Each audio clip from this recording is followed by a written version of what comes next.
And it's Ken Kraetzer for CAMVADS Media. We're at the Council on Foreign Relations in New York. We just listened to a wonderful session, What's Next for Global Health. I have a chance to talk to Dr. Megan Ranney, who is the Dean of the Yale School of Public Health and Professor of Emergency Medicine at Yale. And Dr. Ranney, great to hear your comments, but so much of a crisis in global healthcare and also healthcare education at major universities.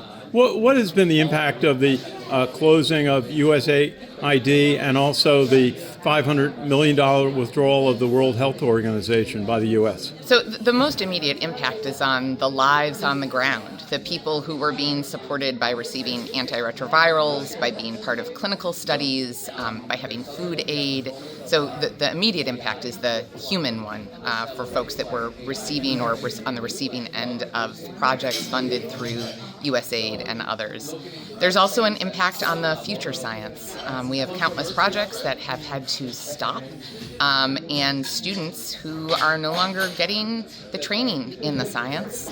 And then there's also going to be a very real short and medium-term impact on our health and safety as Americans. The multinational collaborations are critical for us keeping track of emerging diseases, whether infectious or non-infectious, and the loss of those multinational collaborations, the loss of the United States being part of them, is already having real effects on our ability here in the U.S. to detect and respond.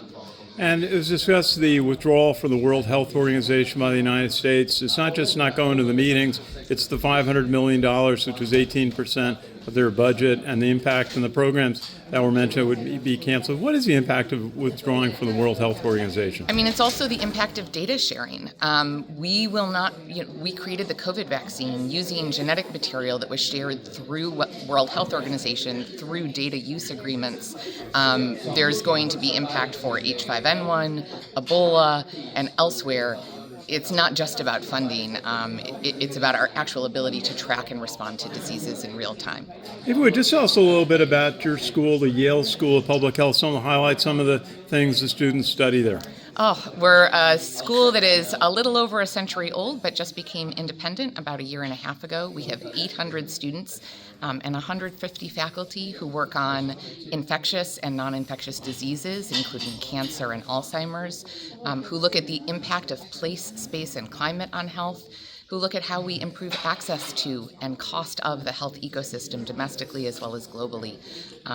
Our folks are some of the international leaders in the future of health and linking our work on health to the private sector as well as to the public sector. Dr. Ranney, pleasure to chat with you. Thank you for all you do. You have an amazing career, and great to chat with you today at the Council on Foreign Relations. Thank you. It's a joy to be here.